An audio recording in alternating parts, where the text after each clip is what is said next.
seeing People participants pour in. So it's good. It's otherwise it's just us three drinking. I guess it's not alone. I mean, I am by myself in my room, but you know, it doesn't really count. I guess if we're it doesn't count if we're talking to each other, right? Like that's what I've been telling myself this entire time. So don't take this away from me, please, because no.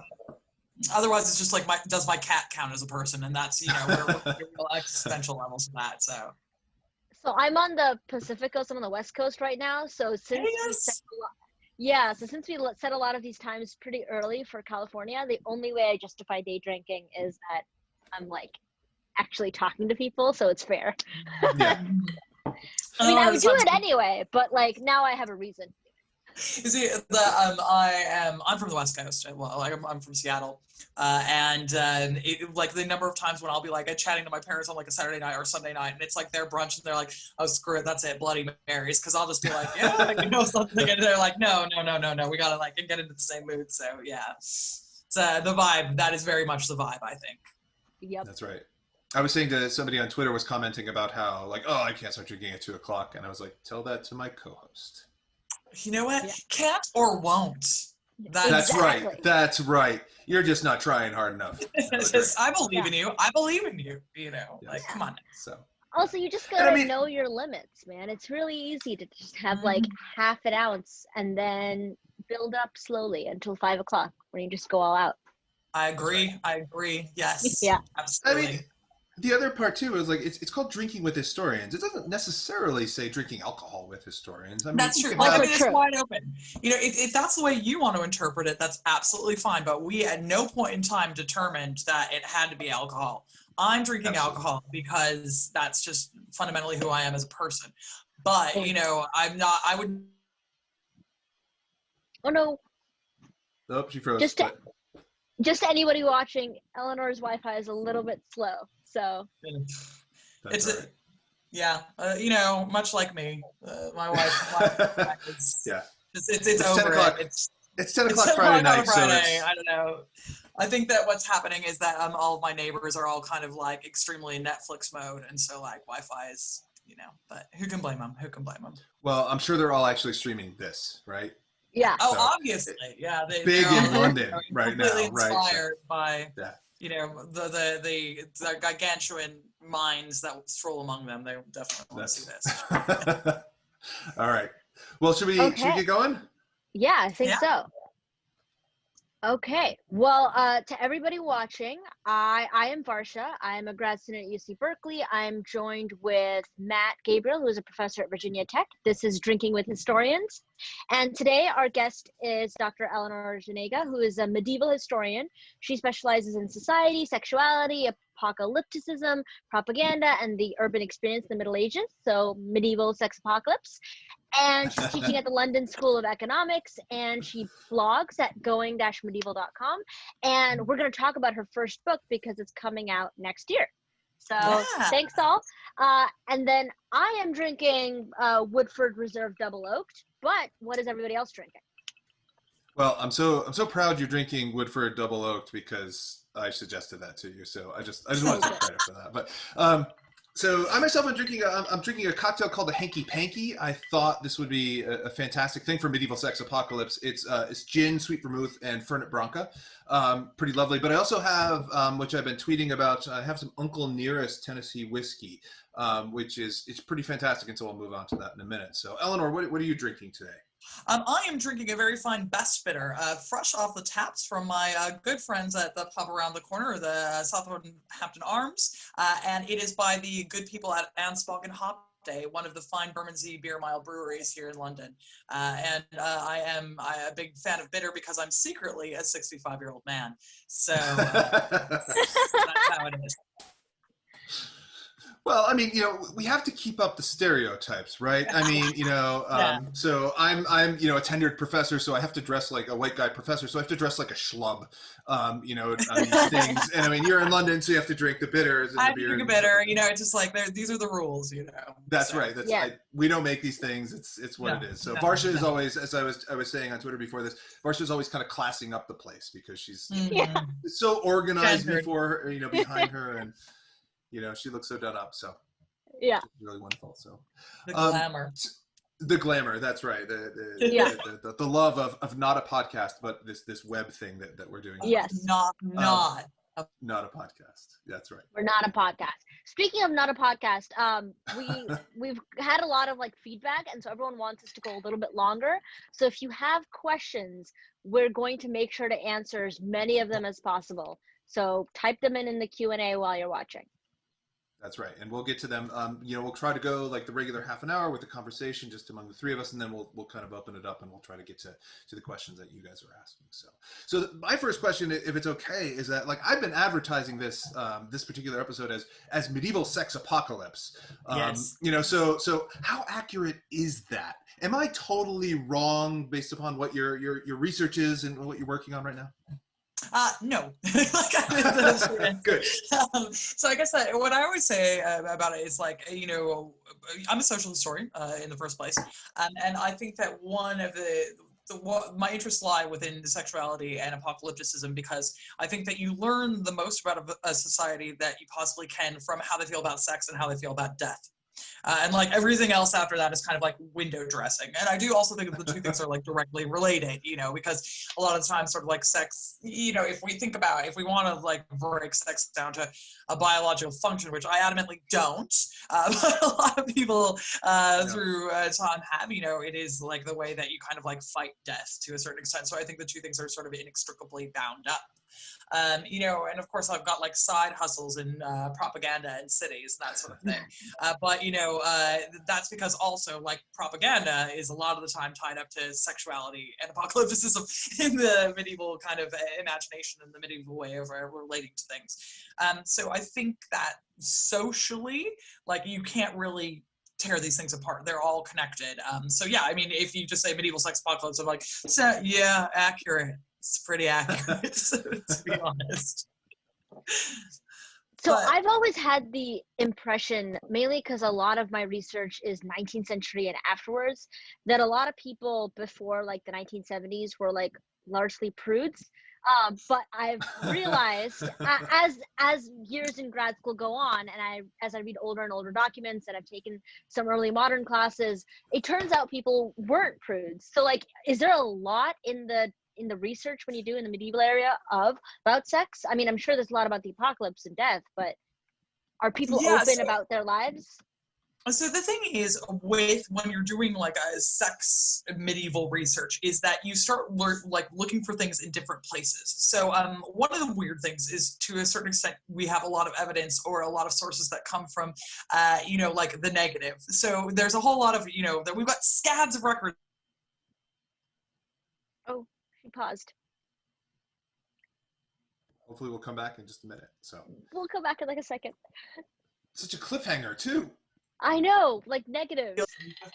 There we go. Okay, I'm just like swearing every time I freeze until it comes back. So like this is going very well for me.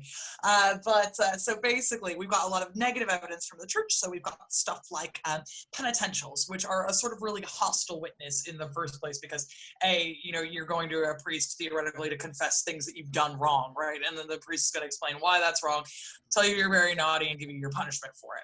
But that's also a really hostile witness and a difficult source to use, because we don't actually know that penitentials are necessarily showing you something that definitely happens, or if it's something that is sort of like the fevered imagination of someone who's not supposed to be having sex. And they're like, oh yeah, well, what about like the magic that women do where they put a fish in their vaginas and then feed it to their husband to eat in order to make them sex crazed? And I'm like, yeah, homeboy, what about that? So it's like probably that probably didn't happen, right? But it's but it tells something nevertheless about like what they kind of thought was happening, and also just kind of like the way that people do kind of relate to sexuality, like especially the clergy relates to it as a kind of dangerous thing, specifically a really feminine thing, and like as this thing that needs to be controlled, that it's a necessary evil to a certain extent. And you can almost use the term evil because it's really linked in the medieval mind with the fall of man, because it's like if we hadn't got kicked out of the Garden of Eden.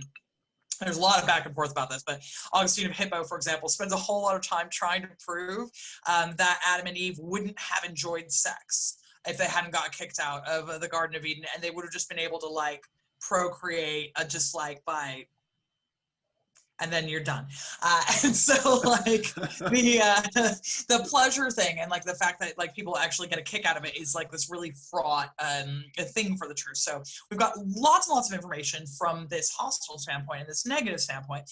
And we don't have quite as much information from individual people because, you know, your diary where you're like talking about all the hot sex that you had doesn't oftentimes like get passed down through the ages. You know, we do have interesting things, and there certainly are, you know, firsthand accounts. Like sometimes we'll have correspondence, for example, like really heartbreaking and kind of sexy correspondence between like nuns who, you know, were in love with each other and having like a pretty hot sex apparently, you know, and like writing each other love letters.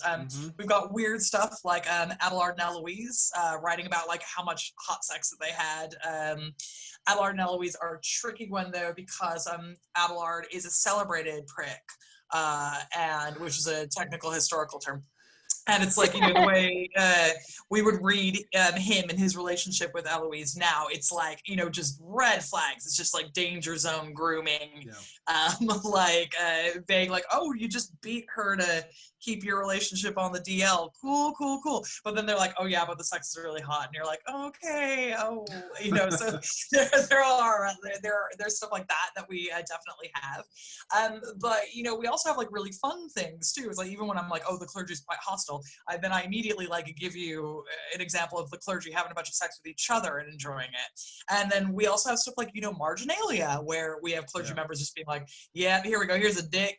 Yeah, like that, you know, so there's a lot of weird places to look for things about sex that you wouldn't necessarily imagine. And it's not where we would necessarily look, but, you know, the way that medieval people write things down, the way that medieval people record things is just totally different to how we do now. And I mean, to be honest, like if the way that we record things or the way that we really talk about our own sexual experiences, if, you know, 1,000 years from now, like the great majority of that would probably get lost, you know, like every single sex that someone's ever sent in their life is probably not going to get passed forward through millennia. So this is going to be a problem for historians in the future, as well as just kind of like getting this sort of private information.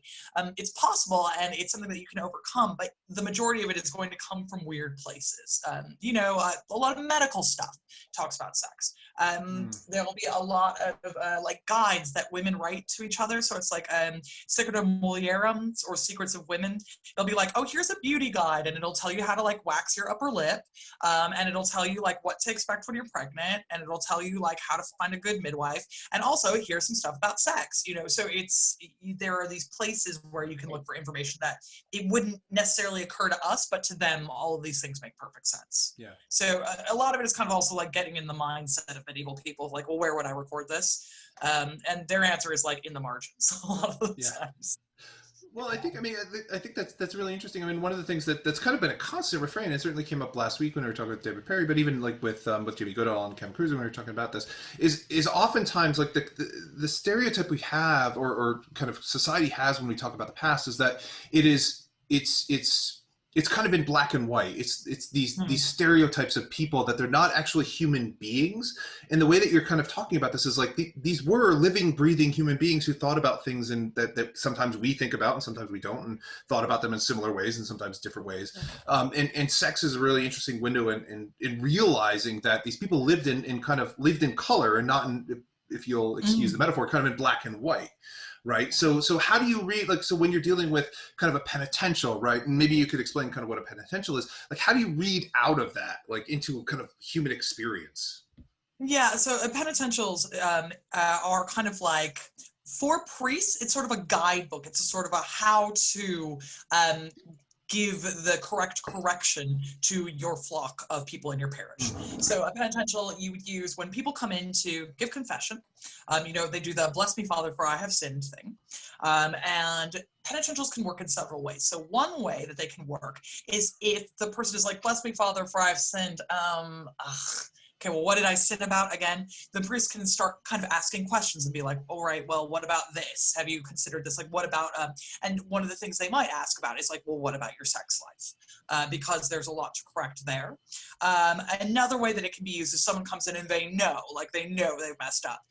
They can come in and be like, look, bless me, Father, for I've sinned, I've done, X sex act. And then they can go, oh, what do I give for that? And they can like look it up and they'll say, oh, okay, right. So that is oftentimes fasting for a number of months. And then there will be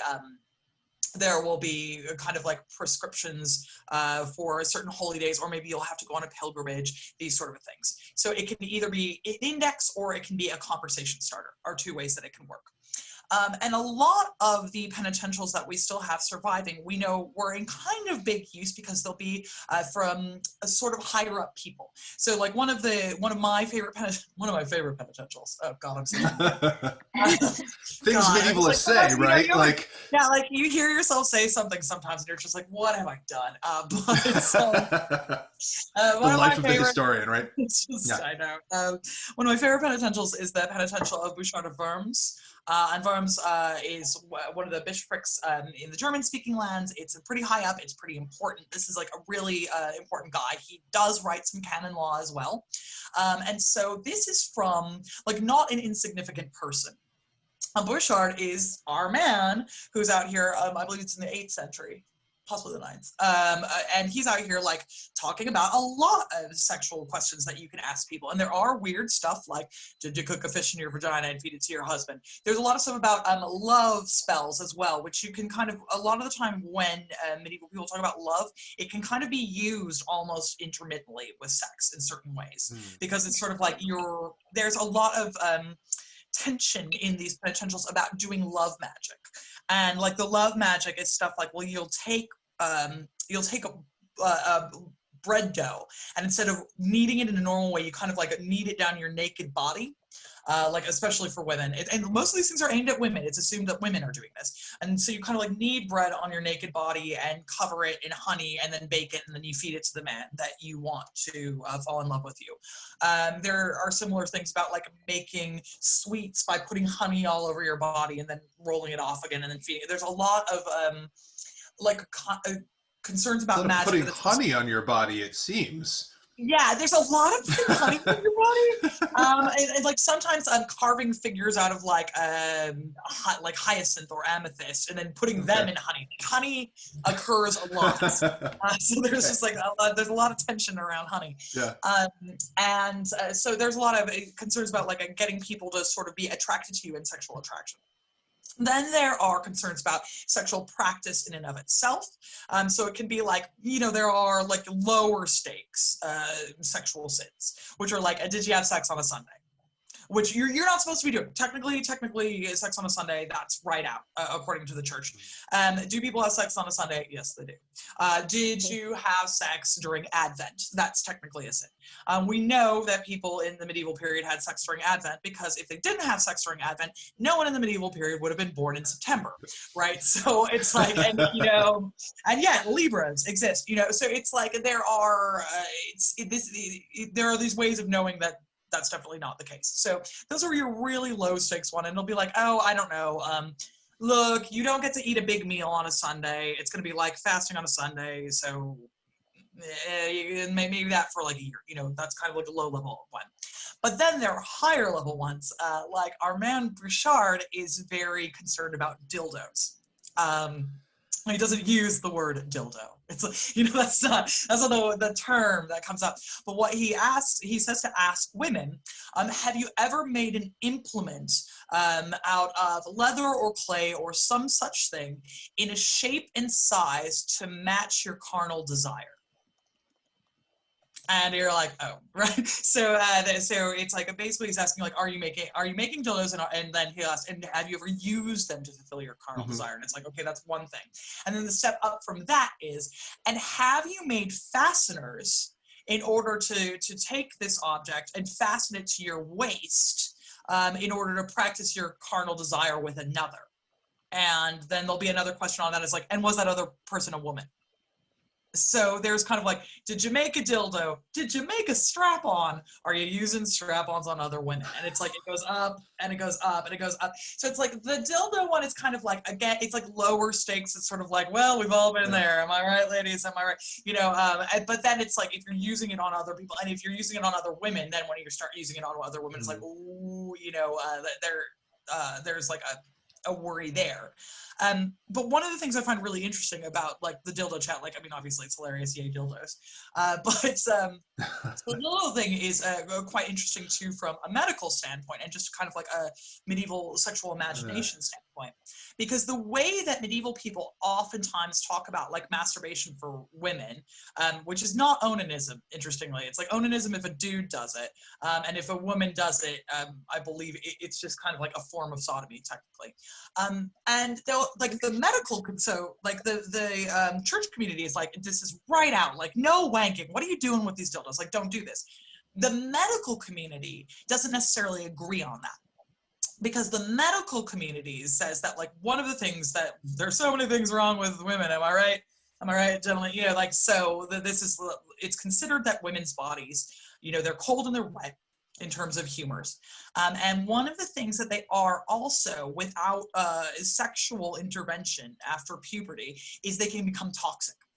So there are a couple ways of like, there's a genuine concern about something that's called the Venomous Virgin, which is a bit of a trope where there's this idea, it was said that at the court of Alexander the Great, there was this really hot virgin, and she was just like really beautiful, and Alexander the Great was like, oh, check her out, like someone go, you know, get her to come talk to me.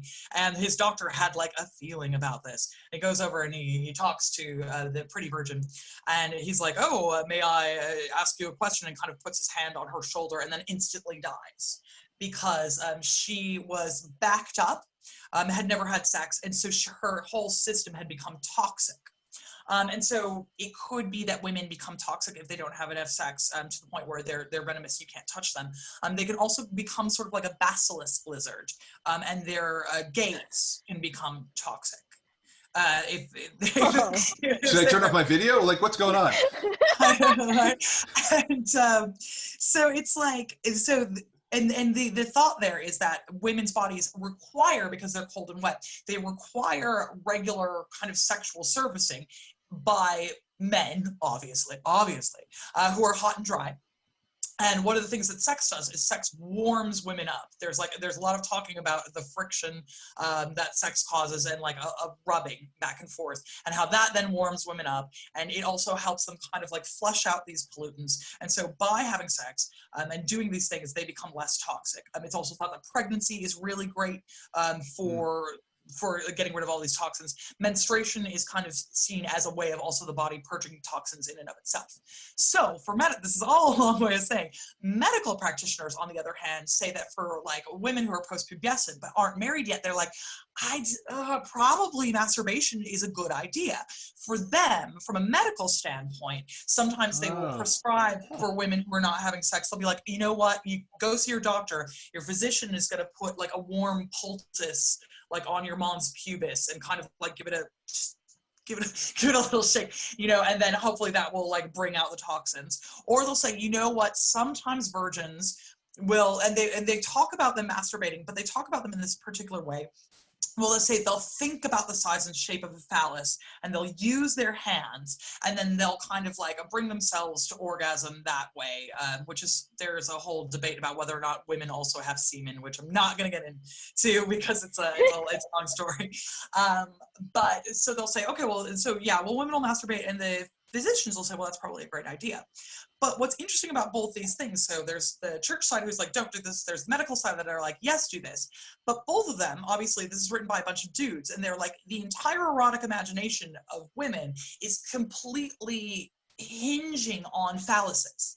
So it's like, even when physicians write about it, they're like, oh, you know, women will just be thinking about dicks. They're just going to sit there, they're just going to lie back and think about dicks. And, you know, when women want to masturbate with themselves, they're going to make a dildo. Like, they're going to necessarily be doing this thing where they're kind of like looking for a phallus. They're going to create a phallus. They're going to think about a phallus.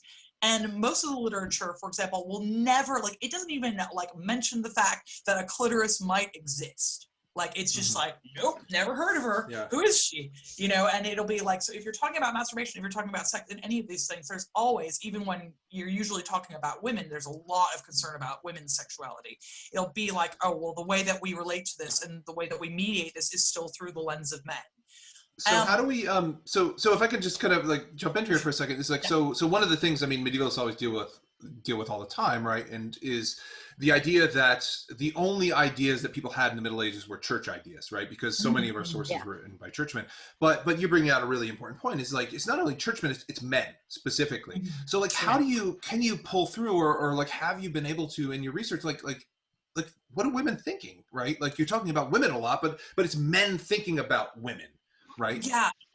And I mean, this is like one of these things that it can be really frustrating, like, especially like when, you know, one such as myself is a woman, and, you know, I'm always like hoping to hear more from women. It's really difficult to get those voices, and then it is interesting too, because when we do hear from women, it's like, they're not talking about penises very often. So it's like, you know, the nuns who were in love with each other and writing each other like love notes, they talk about caressing each other's breasts. This is like a big thing for them. So like they're talking about, it's really quite sweet. They're like, I think about how you used to kiss me and caress my little breasts. And it's like, oh, ladies, I'm so sorry that, like, you know, you're separate. It's quite cute. Hildegard of Bingen, when she talks about sexuality, you know, if you've seen Hildegard's kind of drawings of the universe, for example, they're a vulva. You know, like in a chill way, between buds. And when Hildegard draws kind of like the universe and everything, Hildegard knows where the clitoris is. She's got a clitoris right on, like, her conception of like the universe as a vulva. It's like, oh yeah, there you go. And Hildegard of Bingen, so she's a 12th century nun and polymath, and she's an abbess technically, so she runs a nunnery for the uninitiated. Just an absolute phenom, like, incredible woman. You name it, she did it. She composed music. She wrote medical histories. She's kind of like the founder of natural science in the German-speaking lands. Like, absolutely incredible woman. And she's also the first person in Europe to have kind of written down what the experience of the female orgasm is like. And she talks about how when a woman feels delight in her body, there's a kind of a clenching and an opening. So like, she's got a really kind of like physical way of describing what orgasms are, and it's something that she's thinking about. And so when you go to women are saying, okay, well, this is my sexual experience, this is what I enjoyed, this is how like I'm relating to orgasms and that sort of a thing. You can also hear like a lot from other nuns in their ecstatic visions. Is a place to go for some sexual information. So ecstatic visions are, it'll be like really common for especially religiously minded women to kind of like experience a vision where, you know, they're having well, it seems like they're having sex, like the way they talk about it sometimes. So it's impossible to have an ecstatic vision that is not sexual at all in nature. But a lot of women in monasteries in nunneries will say, okay, well, I had a vision and Jesus came down from his cross and we got married and he used his foreskin as my ring. And then we started making out. And then we were kind of like rolling around on the floor and they'll like start like going into like how they're just full on making out with you. And he caressed me.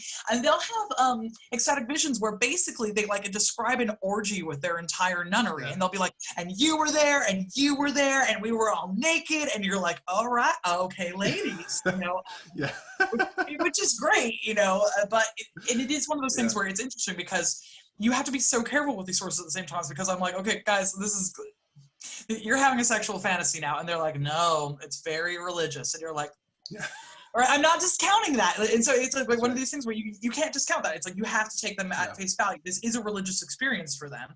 And they are kind of relating to religion and the divine in a way that you and I would think of as sexual. And it's a useful source. You can hear from these women. You can understand what they think is ecstatic and interesting and sexy and delightful. But you still have to be like, oh, and also they think about this in a religious way. So, you know, when we think about, you know, the church, when we think about religion and sexuality, we're like, oh, they're the fun police. Like, they're here to shut everything down. But also, orgy talk. So. Yeah. I mean, one of the fun things, I mean, you know, as somebody who's taught the Middle Ages for a really long time, is to pair, for example, sources on Catherine of Siena, who was a 14th century saint, right, in which you have this life of Catherine of Siena, which was written by a confessor, a guy, Thomas of Celano, right, which is full of these ecstatic visions of Jesus coming to her and penetrating her and her achieving ecstasy and stuff like that. And then her letters, which are very different in tone, right, and just like Thomas, what are you doing here, right? And that's why it's so important, because it generates a type of conversation. It's just, we're not just talking about sex for kind of sex sake. It's like there's a political and a social context in which these things are happening, and it's really important to understand what's happening in 14th century Italy in order to understand kind of what Thomas and what Catherine are doing in their letters and in their texts and stuff like that. So kind of as a segue, I mean, you're not someone who just kind of writes about kind of medieval sex. There's the apocalypse stuff, but there's medieval stuff too. And you had an amazing post, and this is a really awkward transition, and I apologize to everybody. But you had a really amazing post on your blog recently about policing, right? Because the conversation kind of generally, at least in the United States, and I think kind of across many countries right now, in the wake of the murder of George Floyd, is about the need for police. And you talked about very compellingly, the world for a long time, at least Europe for a long time, never had police. So what's with that? So, I mean, I think that this is, this is something that's what's so important to think about, because, it's interesting because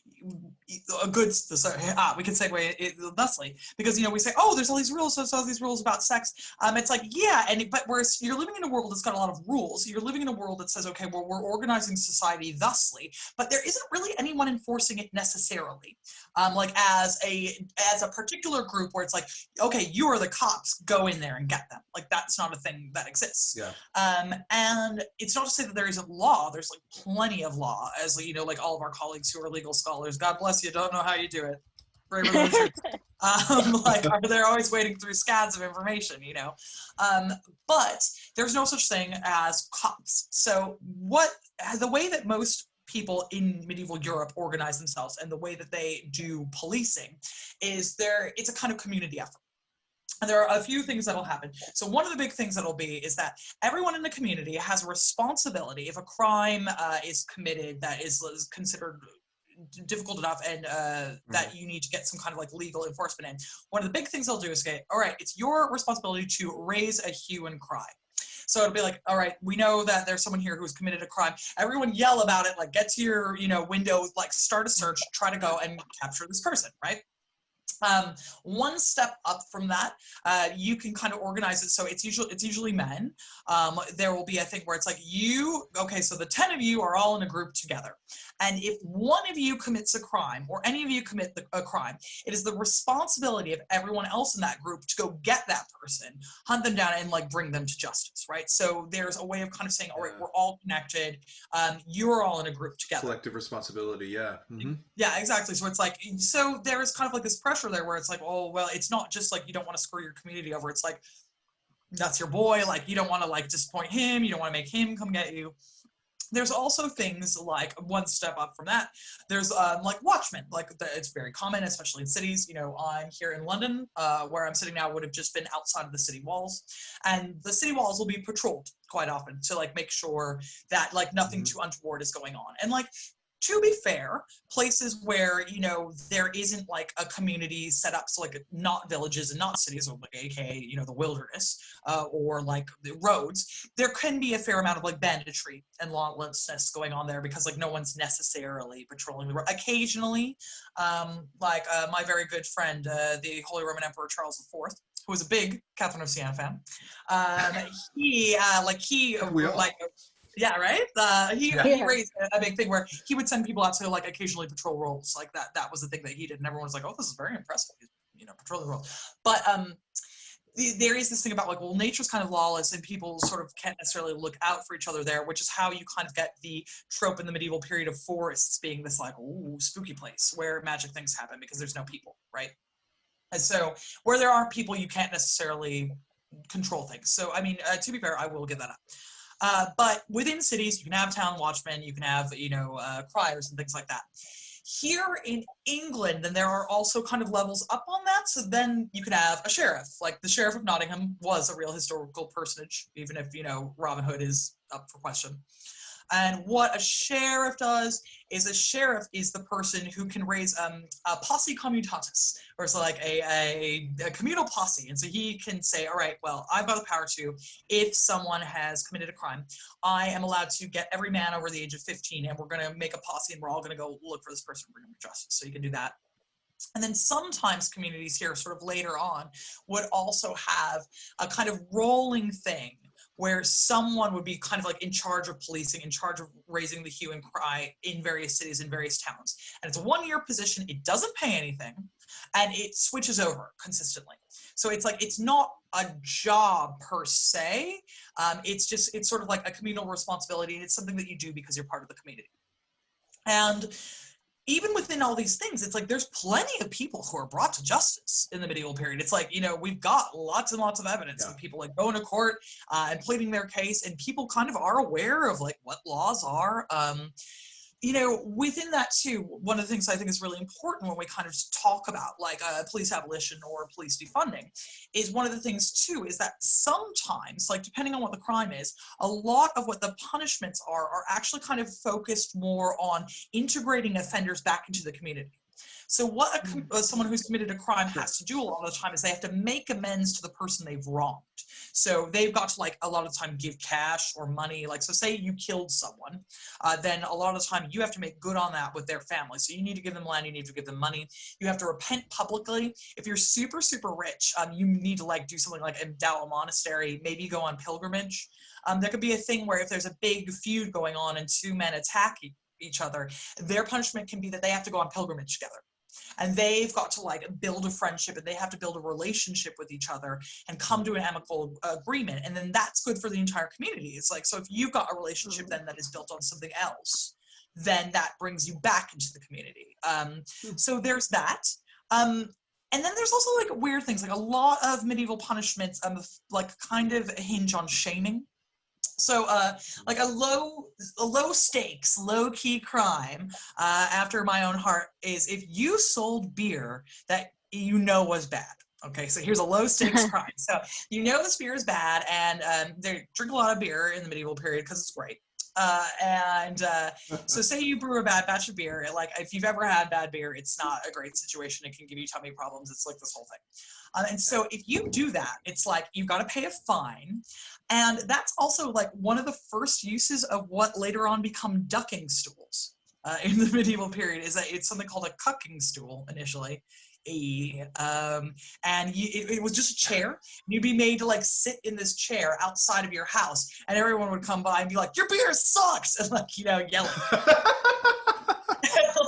and like that's your punishment. You got to sit there and be like, I know, okay. Like, so like basically everyone would just come and yell at you, and like that was like the first uses of like before it becomes a ducking stool, where eventually in the early modern period it turns into essentially waterboarding. Which is not great. I don't advocate kind of like bringing things from the past directly into the present, but this one I can get behind. I mean, like, I want every single, you know, executive at like Coors, I'm going to put them in a chair. be like, your beer is bad. Yeah, it's bad. Right. It's a bad beer, and you should just feel a line bad. of people. Just a line of people. That's right. Just boo, you know. Yeah. So there are like all these ways. So basically, and like what that does in the first place, it gives everyone an opportunity to blow off a little steam and be like, hey, screw you, Steve, or whatever. And it also just kind of like reminds that person that it's like, dude, these are real people that you pissed off. Like, you're not just going to get away with it. So there are kind of like low stakes, like remedial ways of it dealing with crimes then. Why it's not a perfect model and why we would have to like do better than medieval. I'm always hoping to do better than medieval people. You know, like I love medieval people. I've got a lot of sympathy for them. I'm very interested in them. It's not a bar to aspire to, right? Yeah, no. The thing is that you've got great examples of like a community justice and like reparations oriented justice, but you also have just like, oh yeah, we'll kill you. Like there's a lot of, especially if you do things, especially that like are seem to harm very powerful people, a lot of the time you'll straight up be killed. So, you know, these examples of like people killing people and you can come to an amicable relationship where you buy each other off and endow a monastery. That's like rich people killing rich people or poor people killing poor people. That's fine. If a poor person kills a rich person, oh please. No, like there's no, they will kill you, you know, or if you like steal from the king. You know, they'll kill you occasionally if you're like poaching deer on the king's land. They'll kill you. So it's not, you know, I'm not saying that it's like a perfect example. I'm just saying that it's possible to have this happen, and we could do better than that. And also, it's not just imaginary. You know, a lot of the time when you talk about police violation, or a lot of the time when you talk about defunding the police, which, you know, I kind of use interchangeably here, but it's two different political concepts technically. That are aligned, but you know, but what when people think about this or talk about this, they say, oh, a world without police, how could you possibly? And it's like, you don't have to imagine it; it existed. And it's an interesting thing about the way that people relate to the medieval period, because on the one hand, they'll be like, oh, it was a terrible punitive time when like people told you what to do all the time, and oh, and they would just chop off your hand, and oh, the church was hiding under your bed in case you got the wrong kind of sex, and it was a terrible punitive time. And you're like, well, there weren't any cops. So, like, so you need to pick one. You need to pick, is this terrible punitive time where you can't do anything, or is it like total anarchy where, you know, which that's not even what anarchy means, but is it like this total lawless, like violent bloodbath? And the answer is it's neither of those things. It's somewhere in between, as all societies are. And are, you know, a lot of also too, like, you know, our worry without police is that, you know, things will break out and be like completely violent. And it's like, well, hun, look around you. You know, like violence to whom? Like that's the question that you need to ask too, because in the medieval period, it's just sort of like the way that violence is related to, the way that they would say, okay, well, who does this violence harm? Who's allowed to exercise violence is really differently. And what we've said is that like the state has like unlimited violence, get out of jail free cards. It's just like have all the violence you want, but everyone else doesn't. And the medieval period is like, I don't know, like there's a lot of violence to go around. You know? So it's just, there are different ways of relating to it and conceptualizing of crime. So and there's a tension kind of, sorry, I was just going to say, like there's a tension right between kind of what we consider kind of personal violence or private violence and state violence and things like that. And so like those definitions are really thing. And I think that confusion, it leads to these kind of terrible conceptions called, like, you know, calling the period the Dark Ages because we don't know these things, but it leads to lots of really interesting questions, and I think we're going to do some Q&A. So there was just this really great question about why you decided to study sex and the apocalypse together. Like, what brought you to the apocalypse, apocalyptic thinking? Does it balance out ideas about sex, or is it the same, you know? So for me, they were kind of linked because I did my PhD on a 14th century apocalyptic preacher whose name was Jan Milic of Kromerjic, you know, common spelling. So he was a very popular preacher in 14th century Prague, massively influential. He was he was a very important person in 14th century Europe. People don't know about him now because no one wants to learn Czech. They don't want to learn how to like say Kromerjic. So anyway, he was an apocalyptic thinker, and he was completely convinced that Antichrist was going to come into the world at any point in time. He was like just gesticulating broadly at the 14th century, which is, you know, generally described as not the happiest time in European history. You know, you've got the Black Death, you've got a series of wars. And what he was doing is sort of working alongside the Emperor Charles IV, who I already shouted out, but I'll never get tired of shouting out. And he was kind of like advocating for a period of renewal and reform that would be led jointly by a pope who would importantly return to Rome from Avignon and work in tandem with the emperor, and there would be like this big, you know, renewal. That's what he wanted to do. So he's obsessed with the apocalypse. He's obsessed with Antichrist. He's also obsessed with sex. And one of his big projects in Prague he was into reforming sex workers. So he thought that the prevalence of sex workers was kind of like proof of an apocalyptic mindset and a proof of the world falling apart, which, you know, so he differs from other Catholics because, you know, Thomas Aquinas famously believes, you know, is on the side of Augustine of Hippo, that sex work is a necessary evil. Thomas Aquinas refers to it as the cesspit that keeps the palace of Christendom clean. So there's this idea in the medieval period that if men who are unmarried, don't have access to a sexual outlet, then their humors will get all built up. They are not kind of expending their excess heat, and they will become very violent, and essentially they will riot and burn the joint down. So, like, especially in cities where you've got a lot of men and you've got a lot more unmarried men because they're there for the purposes of trade, you need to have brothels.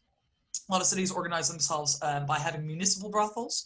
So it's very common in the German-speaking lands. It's very common in the Holy Roman Empire to have municipal brothels. And Prague's no exception. Prague is an absolutely huge city. In the 14th century, it's the physically largest city north of the Alps. It overtakes Paris during this time, and it's got slightly fewer people than Paris. So it's like a lot of things, like it's like the biggest a lot of things north of the Alps, because it's always like Florence is bigger, okay? Like Rome's big, you know, but it's always like, well, north of the Alps, Prague was very important, you know. But so one of the things that he does is he likes to kind of like reform sex workers. And so one of the things that he will do is if they're doing sex work because they've got a lot of debts, he'll pay off their debts. And he will basically say, the way that you stop being a sex worker in the Middle Ages is pretty chill, because since sex work is super common, it's like, okay, well, there's the get out of jail free card. The penance for this is like, get married. Seriously, it's like, so if you're like, oh, bless me, Father Protestant, I don't want to be a sex worker anymore, they'll be like, oh yeah, chill, go get married, off you pop. If you're really feeling it and you're really religious, you can go become it, and you've got the money, you could go become a nun. There's a whole specific order for this, the Magdalens, who are kind of like reformed sex workers. By the 14th century, though, they're kind of like not for that anymore. They've just sort of become an order of nuns, but they started out doing this. One of the things that Milic does is that he kind of offers these women a kind of middle way. It's like, look, I'll buy you out. You don't have to become a nun, but you can live with me for a while. And it becomes kind of dodgy, like from a Vatican standpoint, because it's like he's got a bunch of preachers living in this religious community, and he's got a bunch of reformed sex workers, and everyone's like, what are you guys doing in there? And he's like, praying. That's the correct answer. Yeah, just being holy, bro. Just being holy, I guess. Just what? Doing holy things. Why? Eventually, he eventually kind of ends up taking over the houses of like one of the biggest brothels in Prague, and he turns it into a religious community. And it's like there's this whole play on words that 14th century people think they're being very clever, because the brothel was called Venice, so like venereal, like Betnaki in Czech, and then he turns it into Jerusalem.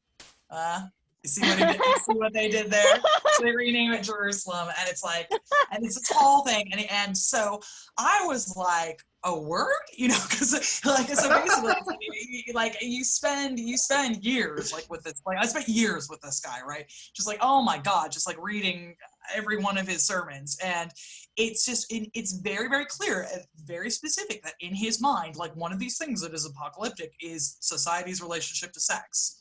And so, you know, when you spend years and years and years, like, you know, writing your masterpiece in that, like what a PhD is it's the piece of work that you do in order to become a master, right? And what I did was hang out with my boy. And so it's like one of those things where you really get inside someone's head. And so for me, it just became like abundantly clear that that's what was going on. And so for me, the two things are kind of inextricably bound, just because I spent too much time hanging out with this dude. Which is wild, because he would have hated me. You know, you ever like, you'll just like spend all this time hanging out with like a person, and you're like, I really get you, bro. Like, oh, you would hate, okay. You know, I have that like, relationship with all of the historical actors I study, because I study dams, and the way I study dams is I sort of recognize the immense damage they do to the environments. And so when I'm reading about these major consulting companies and the heads of like the World Bank and stuff, I realize, wow, if they met me, they really would not like me. Yeah, right. Because of the way I characterize their work. So we were talking about policing, and then we're talking about apocalypse. And then you mentioned, you know, nuns being in love with each other. Somebody asked a really interesting question. How was homosexuality viewed in the medieval times? I want to combine that with another cool question somebody else asked, which is, how standardized are these penitentials? You know, like, are they a good way for historians to sort of get the idea of how the medieval clergy think about sex? And so do all these penitentials have the same opinions about homosexuality, especially homosexuality, not just between women and women, but like men and men? Because you talked about priests being in a relationship with each other. Okay, so these are a series of great questions that I just want to say thank you to everyone because these are on point. The relationship to homosexuality in the first place is a really interesting one because there's no conception of homosexuality. So the way that medieval people relate to homosexuality is it's not that like your sexuality isn't a thing that exists. What your sexuality is kind of based on is the practices that you engage in. So for them, you are either a sodomite or you are not. And now sodomy, technically, which I will never get tired of talking about, sodomy is not just butt stuff. So sodomy is any sexual practice that you engage in that cannot result in pregnancy. Okay, so that's what sodomy is. So technically, if you give a blowjob, you are a sodomite. It could be a blowjob, you are married and you gave your husband a blowjob. You're a sodomite, he's a sodomite. Like going down on women, that's sodomy. Hand jobs, sodomy. Interfemoral sex, which they're really into in the medieval period, they just, the little in between the legs, that's big. That is sodomy. Dry humping, sodomy. It's just like the list goes on and on and on. All of these things are sodomy, right? And the reason that we associate, the term sodomy with homosexuality now is because it's necessarily true that sex between two gay people who are cis can't result in sex. So you're definitely a sodomite if you're doing that, right? So technically all these things are on par. All of these things in practice are on par. And it starts out that like, they're kind of like, oh, well, it's much of a muchness, like one bit of sodomy, like, if it's a married couple having anal sex, that's as sinful as two men having it. And that kind of like gradually like changes over the medieval period and it gets like increasingly homophobic. So it kind of starts out where it's like sodomy, we don't condone it, please don't do that. And then by the time you hit like the 15th century, they're like, okay, police don't exist, but we've made the special gay police here in Milan, and they're gonna go around looking to make sure that no one's doing the gay sex. And we are gonna like arrest them. So like by the time you hit the Renaissance, there's like honest to God like gay police in Italy. So like the Italian city-states, not Italy. Obviously, Italy doesn't exist. So it kind of like ramps up, whereas like at the earlier part of the medieval people's period, that isn't something that you see. And there is a kind of difference in the way that it's treated between men and women. So sex between two women is like treated as it's a much more chill thing. And there's a difference between how, for men, also how they will kind of treat the people who are having sex, because they will sort it into active and passive.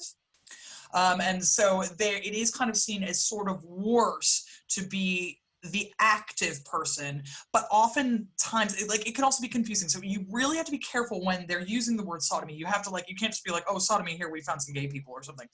Because, so for example, again, in the Italian city-states, you'll have things where people will be like, oh yeah, well, we've arrested this guy for sodomy and he was fined 20 florins and, we sent him away and told him not to do it. And then other times they'll be like, oh, well, we've arrested this guy for sodomy and we killed him. And you're like, whoa, what happened there? But the guy that they arrested for sodomy and they killed him raped an 8-year-old boy. And they're not like, oh, this guy was a pederast. That's different. Yeah. So, and you're kind of like, well, fair. So it's like, you can't just be like, oh yeah, they treat all sodomy the same, because there are things that you have to take into consideration. Like, have you raped a minor? Like, they have a real clear concept of the fact that you shouldn't be doing that, right?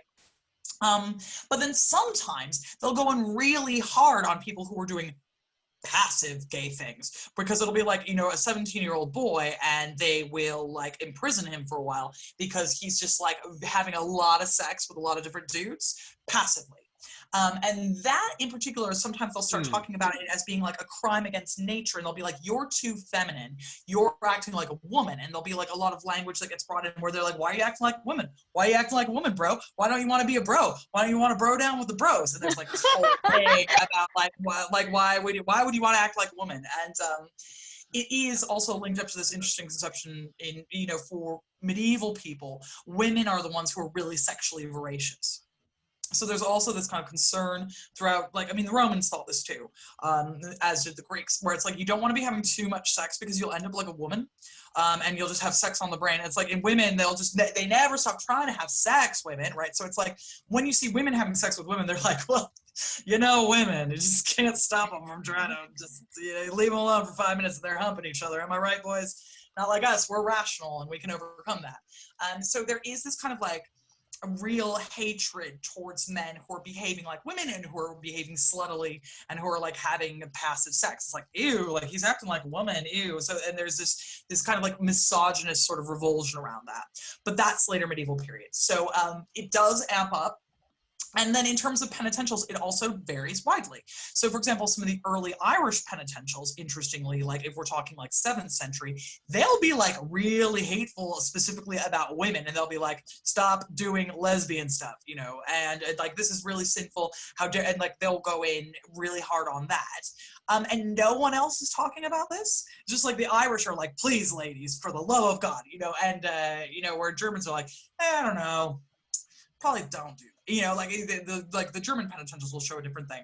And penitentials go out of vogue. So the penitential of Bouchard of Worms is used really widely when around the time that it's written in the earlier medieval period, and we know this because of survival rate. But then we don't have a whole lot of copies of it, for example, like from the 13th century. There aren't a whole lot of surviving ones. So it's like new ones come in, new things are updated, canon law changes. So it's like the more there are like new ways of relating to canon law, these things can change. So they are in flux, but what it tends to do is sort of build.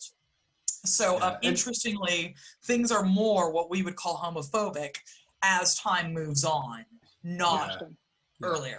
Yeah, we tend to think of it like the Middle Ages, right, as monolithic, right? But we're talking about a 1,000-year period across a wide geographical span. Yeah. So, it's really important to think about kind of context. So. Oh, yeah, absolutely. So last question before you wrap up, just because 2 people have asked this really cool question.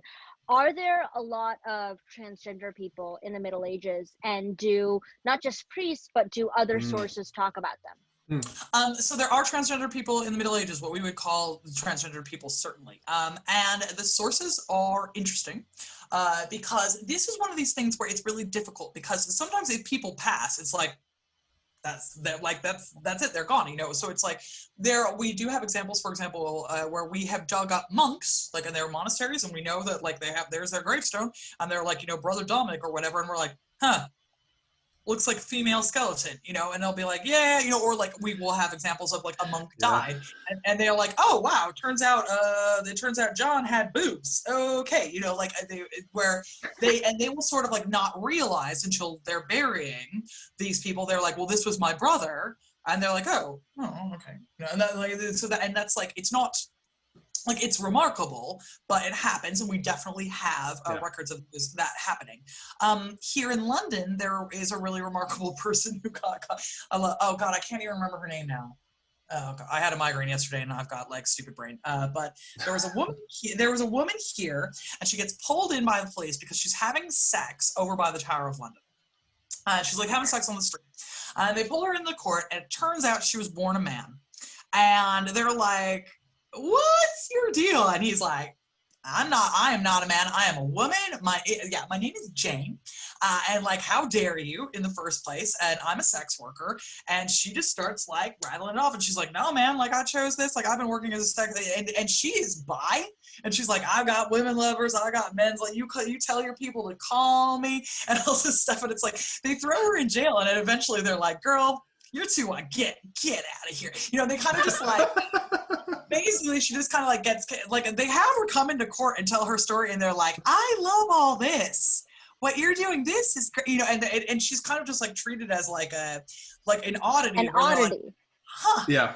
And they just don't know what to do with her. And they're like, okay, like she kind of gets in trouble like for doing this. And then it seems like we think that she like kind of maybe she's either freed or she escapes. We're not sure. And it's just like, and then she's gone like back into the vast London milieu. But she's like, no, like this is what I am, So Interestingly, there's definitely trans people, and there's definitely trans women, and there's definitely trans men. Interestingly, they wouldn't call themselves that, but we would call them that. Interestingly, we probably have more evidence of trans men than we do trans women. But it's really hard to say because because it's skeletons a lot of the time. And it'll be like monasteries. Monasteries are where trans men kind of tend to show up. Whereas trans women, a lot of the time, they're just like in society, you know, like, and kind of like making it work. So yeah, they're definitely trans people. There's also some kind of like vaguely trans saints. Like it's a big thing for women to turn into men in order to like escape. You know, there's this old saint trope. I didn't want to get married, Dad. I love God so much. Dad's like, oh no, but you're gonna get married, and then God will be like, bam, you have a beard now, and they'll be like, oh no, she's a man. Like I can't. And then she's like, yes, and now I can be a monk. Thanks, God. And like that's like a common trope. So, but again, interestingly, more common to talk about trans men, because obviously being a man is always better. So it's like a man is more of a person than a woman. So it's like if it's like women going to men, it's like, all right, good job, everybody. Whereas like men turning to women is like, ew, why would you do that? You know, so there is more evidence and a lot more talking about trans men, but definitely there are people who exist on both ends of the spectrum. So, but it is us talking about them and calling them that. Yeah. So, well, I think what's so amazing about this conversation and so amazing about studying the past, kind of generally in the medieval world, maybe specifically, is that, like you were saying, is that we think of these terms like policing, sex, right? Like as kind of reified, as they've always been this way, as ahistorical, and you know your work and the work of so many others has shown us that it hasn't always been this way. Like it shows us kind of possible worlds, is that it hasn't always been this way. It could not be the way it is right now. We can imagine something better, something to move forward. So, and I mean, I think that's ultimately, hopefully, what we're trying to go with. you know, I'm trying real hard. You know, yeah, you know, I think that one of the things that we do a lot of the time, especially in one of the ways that people misunderstand, especially like social history, is like when we're talking about, when I say something is a social construct, I don't mean that it isn't real. What I mean is that it's something that we can rework. And it's something that we're all agreeing to do. And if we decide that it no longer works for us, it's something that we can discard and we can make a better version of it. So I think that's what my work seeks to do, ultimately, is to kind of examine these things and hopefully dream something better. Because as much as I'm into reading old sermons and old penitentials, you know, I'm not doing it in a vacuum. And I'm just hoping that we're going to learn something from it and get to a better place. Absolutely. So, unfortunately, please go ahead, Varsha. So, I just wanted to say I learned so much. It was amazing. Yeah. Well, thanks so much for having me. And like, sorry, I just kept yelling about dildos. Like, I just you can't. No, this has been fantastic, and it'll be on YouTube for forever. So that'll be great. So, yay! Hi, Mom. She's used to it. She's heard it all before. Yeah. She's like, on the dildos again, is it? So. So, I mean, thank you again. I mean, this was episode 4 of Drinking with Historians. Thank you so much to Eleanor Janega, who is joining us all the way from London. We have East Coast, West Coast, US, and all the way in the UK. Woo-hoo! So, let me thank our guest again, and thank you all for our first kind of happy hour. Like, we extended beyond the half an hour. I think we could have even gone like another hour, but like I can't drink that much whiskey and stay upright, so we have to end. And that's the most important thing. So thank you guys again, and please join us next week. And thank you, Eleanor. Thank you, Varsha. Thank you all for being with us. Have a great Friday afternoon, evening, night, whatever it is, and have a great weekend. Take care. Bye. Bye. Bye.